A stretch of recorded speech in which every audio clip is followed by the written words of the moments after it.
Hey guys, just taking this thing apart. This is a 2023 Mazda CX-5, and it has a unique issue that I haven't seen before. It is, sometimes it doesn't want to start. You push the button and it says that the key is not found, or there's a problem with the key system, and it is intermittent. So intermittently it loses communication with the PCM. So it set 42 codes. Yeah, 42 different codes. I got 2 pages worth of codes.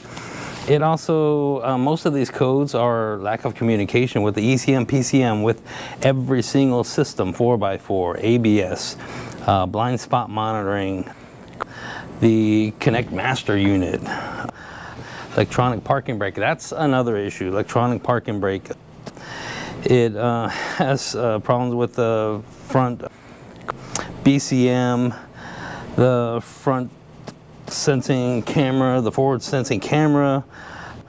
I'm trying to go over all of these acronyms and remember what they are. Instrument cluster, smart stop, start stop unit, of course, and it just has no communication with the PCM, and it won't do anything. It won't start. You push the button and it won't start. But sometimes it does start and it runs fine. And the weird thing about this is the customer said that they hit a bump, they hit a pothole with the right front tire. And I'll show you that. They need a new tire. They hit a pothole, and that's when this started happening. So I've had this vehicle for weeks, and I could duplicate it every once in a while, but then it started working. So it's impossible for me to diagnose it if I can't duplicate it. So I finally got to the point this morning where I was able to duplicate it, and I was able to trace it down. I was able to duplicate it enough over and over and over that it would happen, and then it wouldn't happen, and it happened and wouldn't happen. So I was like right to the point where it was just messing up, but then being okay, and I was able to trace it down and find out where it's coming from. What it is exactly, I don't know. We're gonna look into that. We're gonna find out together. But I'll show you. Let's see. I should be able to duplicate it. I will show you that, and I will show you it has another issue. It's got another issue with the rear parking brake. The left parking brake is not actuating. The actuator, it's not actuating, and it doesn't have anything to do with this. It's something completely different. How hitting a pothole with the right front tire causes issues with that, I have no idea, and the customer has yet to give me authorization to diagnose that. That's something else, something completely different. But this right here is the main part. We're going to get into this, we're going to look at it, and we're going to look together and find out what's going on. And I got some ideas, so we'll see what happens.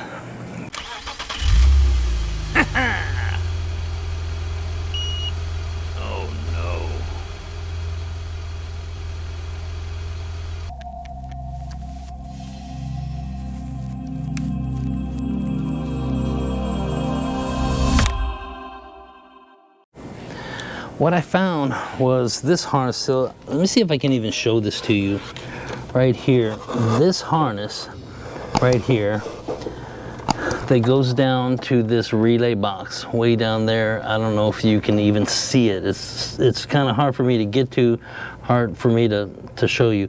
If I wiggle this harness right here with it running, I can get the thing to die, and it will lose communication with the PCM. Let me see if I can even get it to start right now. Okay, yeah, it starts up, it's running, and if I grab this right there, and I mean, I just barely touched it, and I know you're looking upside down, so you can hear the the throttle body. You can hear the throttle body. If I push this, it stopped. Let it go, comes back on. So just that harness right there, that somewhere in there, and I'm guessing it might be in that relay box. We've dealt with that relay box before. It has been an issue where, I'm just going to turn the key off. It's been an issue where it will get corrosion in there.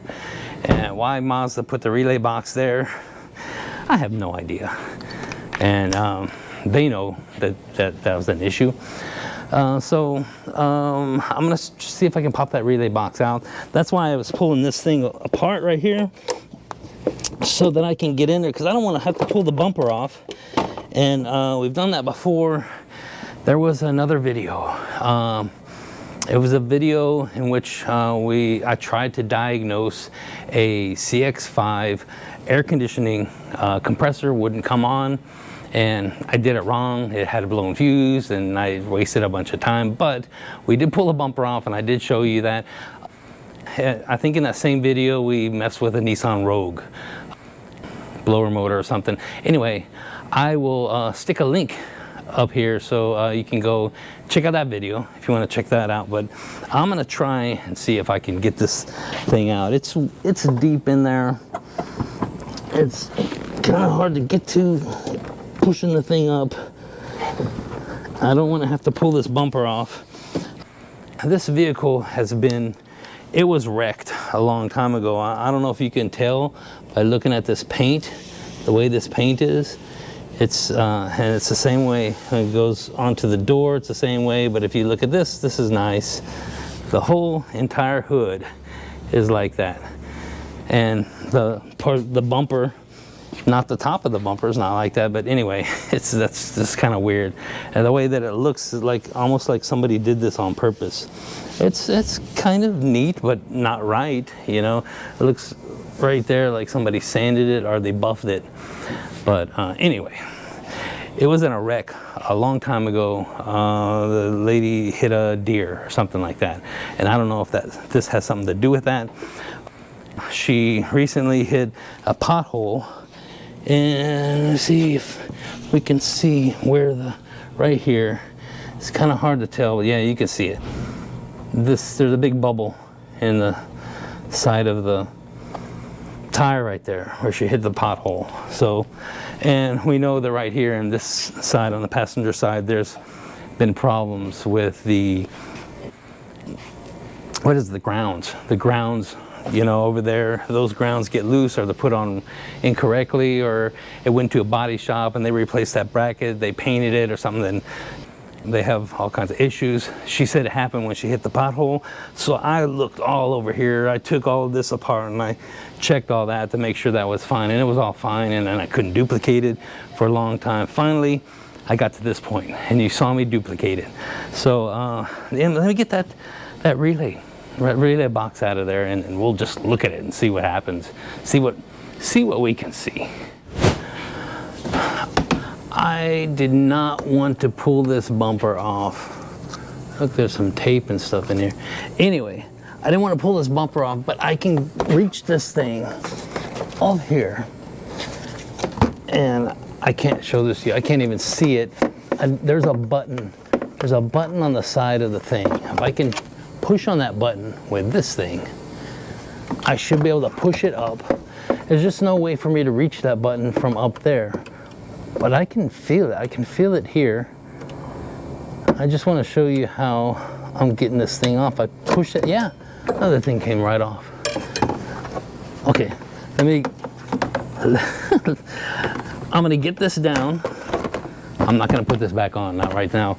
But I'm gonna pull this down so we can pull that relay box up, and then we'll look at it. This is. Where is it? Okay, this harness right here. Come on, get out of there.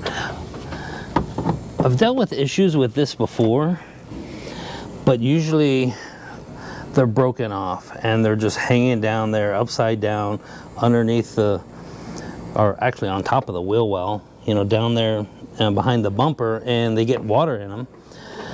So this is the harness right here that I was messing with. I would just push the harness a little bit and the thing would die. And there are a couple relays in here. Let's see what we got. So here's that button and it doesn't seem like much. It's just a little button. I just couldn't reach it from the side because it sits in there like this, and I couldn't reach over it, and I tried to push it. I could get it from the bottom, but I couldn't push it with my finger enough to be able to push it up, so that's why I had to get in there.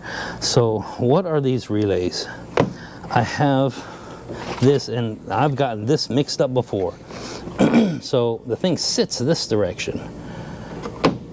This one actually shows front of vehicle. I think that we had problems with that before. It wouldn't show this. This R1, that's the AC relay. So sitting like this, that's the AC relay. This one below it, R2, this is the fuel pump relay. Blow by heater relay, it depends on the vehicle. DC to DC, ignition, fuel pump, blow by, fan, yeah, depending on the vehicle, depends on what that is. This one, R3, this is a main relay. This is a main, the main thing right there, right? And this is the headlight relay, high, low, or it's the low, headlight low relay, number 2. So what is going on with this? So the first thing that I would want to check is this. Do we have any corrosion? I don't see any corrosion there. I don't see any corrosion in there. This is the main relay. So somehow this entire thing is shutting the system down. I don't know if it's shorting out a control area network. I don't know if that we have any network stuff in here. There may be something in this harness. So I don't know if the problem is right here exactly, because I was just barely moving it. I mean, you couldn't even hardly see how much I moved. It was just like that. Just moving it like that was turning it on and off.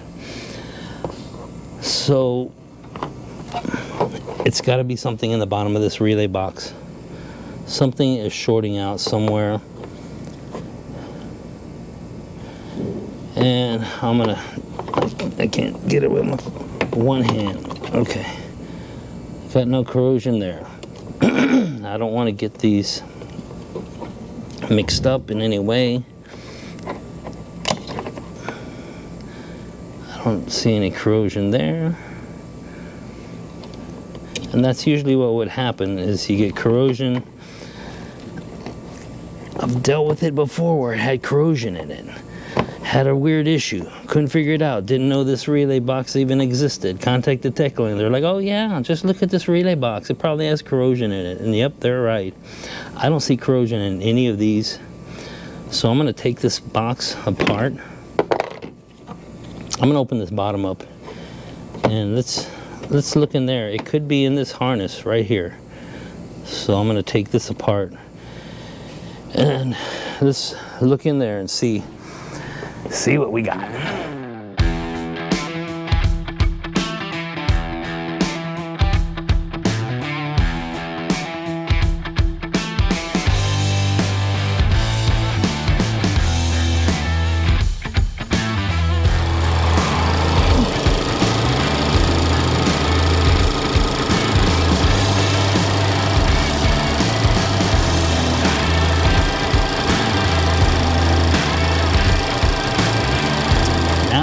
Unable to duplicate the complaint or the problem, what it was doing, and it was this harness right here. Of course, there's this zip tie holding this thing on here, and that's the way they do it. I may have to pull this harness apart. It's possible that whatever was shorting out in there, it's not pushed up against it anymore, and it's not shorting.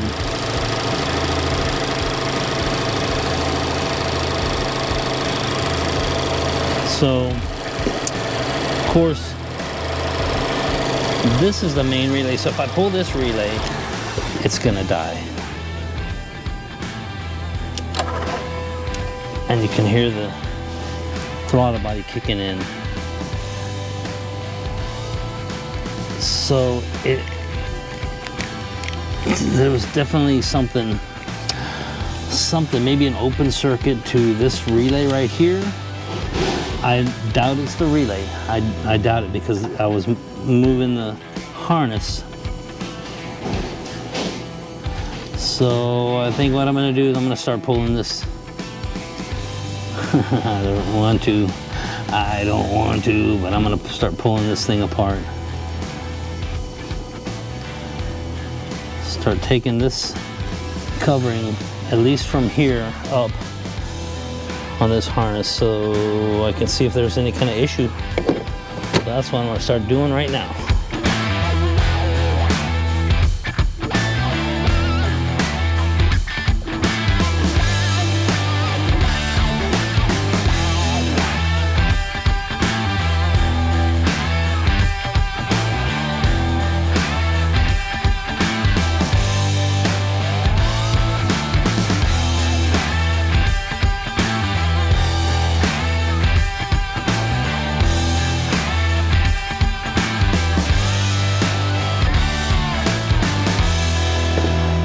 Okay, this is what I found.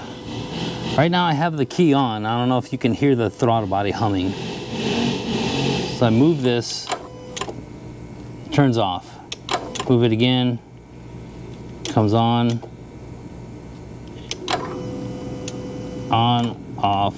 Okay, so what I've done is I pulled this relay out. This relay is barely in there, and I noticed, so I've gone through this entire harness and I checked every single portion, and what you do, and it's got to be this main, it has to be this main relay. That's the one that will set all those codes. So I went through each one of these wires, pulling them and wiggling them back and forth like that. And a lot of times some wires that are broken, have mostly broken wires inside there, they will automatically, they'll come apart. You can pull the thing and it'll come apart if they're broken like that. And I went through this entire thing. I even went through all of these. And I learned that working on Isuzus and GM. Used to have a lot of problems like that. Kia too. Kia used to have problems where you put a brand new harness on and you had to fix it before you put it in. Anyway, I noticed that this relay, it came out really easily when I pulled it out. I didn't look at it. And that's what I'm kicking myself over. I didn't look at it, but I noticed that it was easy when I pulled it out. And I think this relay wasn't in all the way. I think that's what it was. And whenever she hit that bump over there, it knocked it a little bit more loose, and it was to the point where sometimes it would work and sometimes it wouldn't. And I believe that's what it was. It's just a loose main relay. What I'm going to do is I'm going to adjust the pin tensions on these connectors inside here, and get this relay so it sits in there good and tight. And I'm going to call that the fix. What I end up having to do is, of course, I'm going to put this entire harness back together. I'll tape all this back up. It's got this protective little rubber plastic shield thing. So it's pretty well protected, and it's the same way down here, and it has a clip that clips to the side of this bracket, you know, to keep it out of the way. So I'm going to put it all back together. I'm going to adjust those pin tensions and go and drive it and see if that's the fix. I think that that's going to be it. Matter of fact, I am pretty sure, you know, 99.625% sure that that's probably the problem, is that relay was loose right there, just because I went through that entire harness. And we'll go from there. We'll see what happens, and then I'm going to talk to the customer and see if they want to diagnose the brake, the rear parking brake. So the left rear parking brake, for some reason, it's just not activating. It's saying that it's got an actuation disengaged, command position not reached, circuit above threshold, left actuator. So yeah, so it's got a couple of different issues. I think that it probably needs a new actuator. We'll find out. We'll look into that, and I will find out if the customer wants us to diagnose that. and in the meantime, I'm going to put all this back together, get it running, test drive it, and see if it still acts up. I don't think it will. I think what's that relay. So last week was the first time, yeah, that's the first time since I started this YouTube channel that I did not put a video out, you know, at least one video out. And that's because I went on vacation, Christmas vacation, and which doesn't happen very often. But and I announced that on my last video that I was going on vacation, probably wouldn't put a video out, and in that video was Rigo. So yeah, if you don't know about that, Rigo is a 2012 Kia Rio that I took from, basically it was abandoned. It was an abandoned Kia Rio, had no compression, the engine didn't run. I got the thing running, I got it all fixed up, and I gave it to my daughter for Christmas. So it was a Christmas present. If you haven't seen that video, go and check it out. I will put a link up here. Go check that out. It's pretty cool. By the way, I'd like to give a shout out to my good friends Hector and Sam. They gave me that vehicle, and I wouldn't have been able to do it without them. So thank you for that. So let's get back to this. I'm going to put this thing back together and let's see what happens. Well, truth going on and being told, it's been over a week since we looked at this vehicle. I've been driving it, I've been testing it, and that repair that we did to this relay box, that fixed it. I mean, bad pin tension and all. That's what the deal was there. And I did some testing. I figured out this brake, and I'll show that to you. I've done some testing on the side. I didn't film it. Honestly, I've been really sick lately. I've actually had a cold since the beginning of December, but it's just like getting worse. Everybody's sick here. This was going to be the first video of the year, but I had another vehicle come in that I thought was a better video, so I put that one as a beginning of the year video.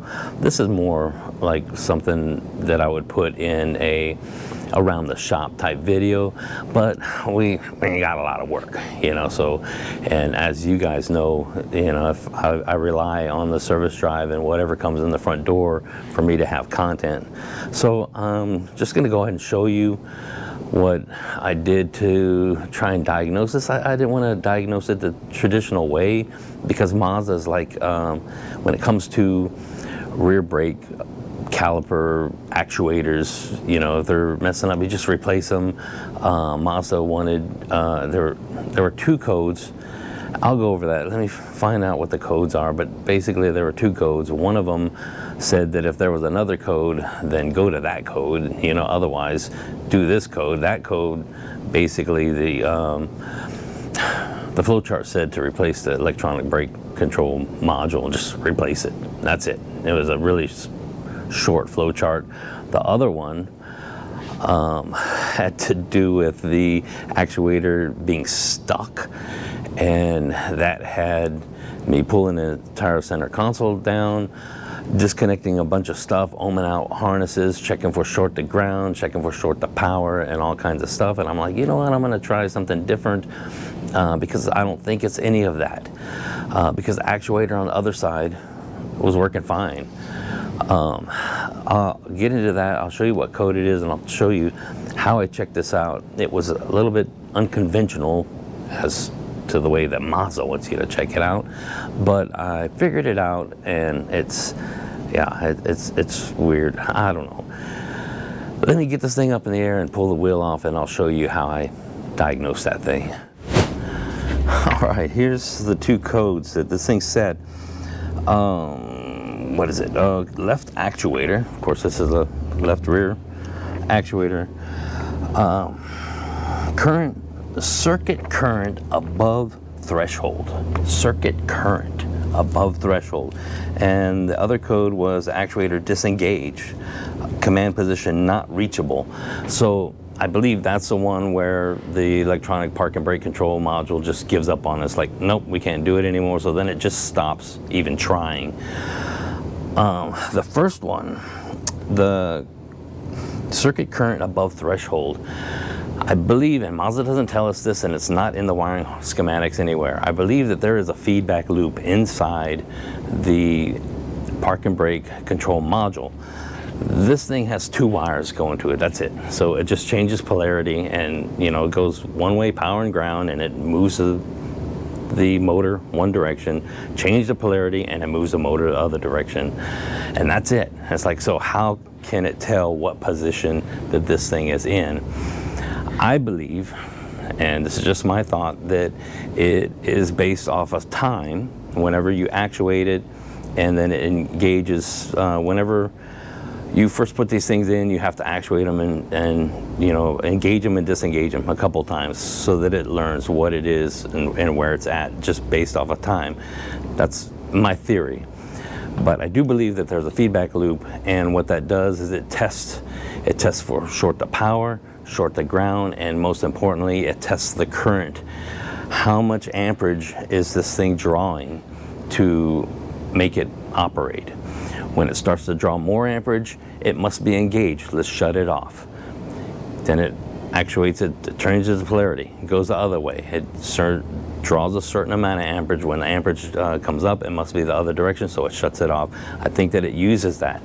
I believe, and this is just my theory, this is what I think there's a feedback loop in there, and I believe that when it comes to circuit current above threshold, meaning that it's trying to actuate this thing's not moving, so the current or the amount of amperage it's drawing more amperage than it should for it to move, and it doesn't seem to be doing anything, so that it sets that code. And then the actuator disengage, it just gives up on it. That's the other code. Command position not reachable. It doesn't know where it is, and it's not able to go to where it thinks it's telling it to go to, and so it just gives up and it stops. Trying to check power at this connector right here is almost impossible. You have to have it plugged in, you have to have T connectors and stuff, because if it doesn't see that there's even a motor or something hooked up to it, it'll give up right away. It won't even put power and ground to it. So that's why they want you to take the entire thing apart and ohm out the circuits and all that stuff.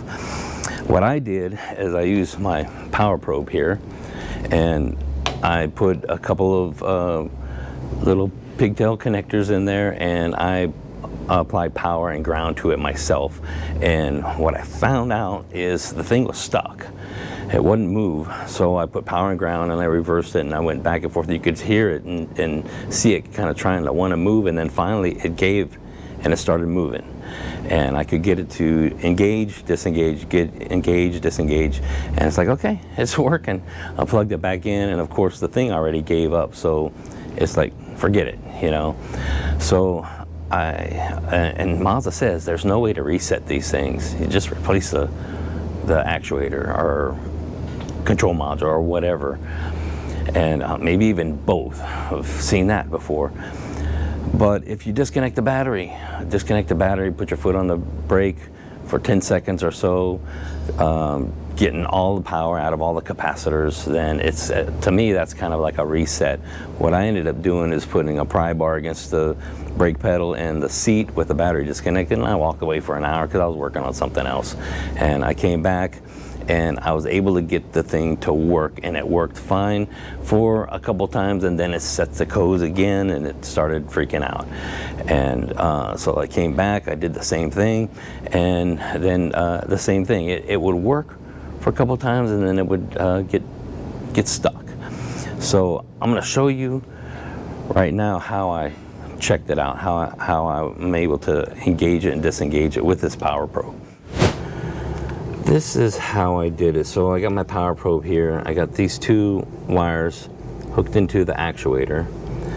I'm going to put my ground. I have no idea which one's which. So we'll just try it one way, and then we'll flip it over. So I got my ground sticking in this side. Put power in here. Supply power. Okay, it moved. So now it's engaged. If I hit it again, nothing. It's already engaged. So flip this over, other side.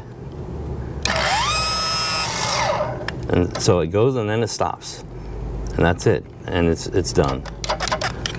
Flip it over again, just to get a look at it. Will it move?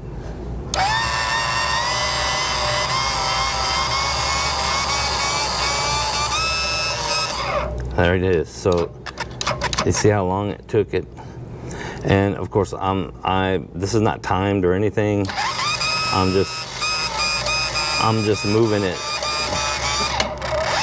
You can hear it crackling. So this actuator, obviously it's got a problem inside of it. So we're gonna go ahead and just replace this and then reset the whole thing and just see what happens.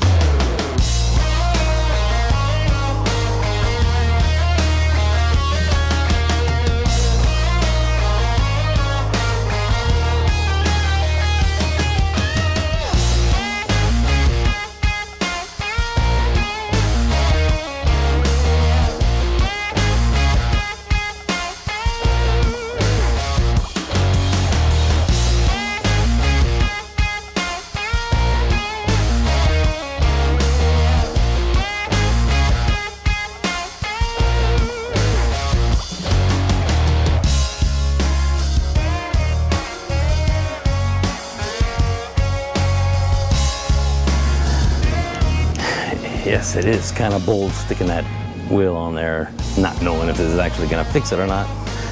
But, you know, I have faith in it. I do know that if that caliper, if there's something wrong inside that caliper and it's getting stuck, it could be causing the issue for sure. It could be the caliper. But by the way that actuator was working, by the way it was moving and clicking and popping inside, there's obviously a problem with the actuator, so we need to replace the actuator first. Besides, the actuator is, you know, cheaper than the entire caliper, and the caliper's pretty expensive. Not that the actuator's, you know, cheap or anything like that. And by what I mean by reset, my option of resetting is disconnecting the battery, putting my foot on the brake for 10 seconds and, you know, clearing the capacitors and see what happens. So rather than doing a reset, let's just see. Let's see if this thing works, see if it actuates, and let's just go from there. I am going to turn the key on. I don't need the key on to actuate it, but I'm going to turn the key on so I can engage it, disengage it, engage it, disengage, and let's see what happens. So foot on the brake, engage, push. I'm pulling this thing up right here. Okay, so this is something that I anticipated might happen. So I got the parking brake light is blinking. Got this electronic parking brake light on. Have this right here, and this is something it was doing from the beginning. You know, a critical vehicle malfunction has occurred. Park the vehicle in a safe location and view the vehicle status monitor or more for more information. So let's go to view. All right, electronic parking brake malfunction. So this is why I wanted to do the reset. If I disengage it, so I heard it disengage. All right, I'm gonna engage it. It's doing the same thing it was doing before. The right rear actuator is operating, the left actuator is not. So may have to do some shenanigans to get this thing working. It doesn't know where it's at. Okay, I just put a brand new actuator on it, and before that, you know, we were messing with it. It doesn't know what was going on. So I'm gonna try the capacitive discharge procedure, basically disconnecting the battery and holding my foot on the brake and let's see if that does anything. Make sure that this is disengaged and go from there. So we'll try that and see what happens. This vehicle needs a new caliper. It needs a new caliper. So I've been doing some testing and stuff. It's obviously not working right. If I try and, let's see, let's stick this, there goes my light. So if I stick this up against it, pull this, let's see if it even does anything. So I'm gonna pull this. You can hear this thing moving. It has actually engaged the brakes. The brakes are engaged, but the thing keeps moving. And on this side over here, well, I got the brake on, so it's still going. Okay, it just stopped. This brake is engaged, it's off the floor. So now, if I try and take the brake off, so I got lights blinking, got the brake light blinking, got the parking brake on, and it's setting codes. So push on the brake, push this down. I heard the other caliper over there move. So let me take the brake off.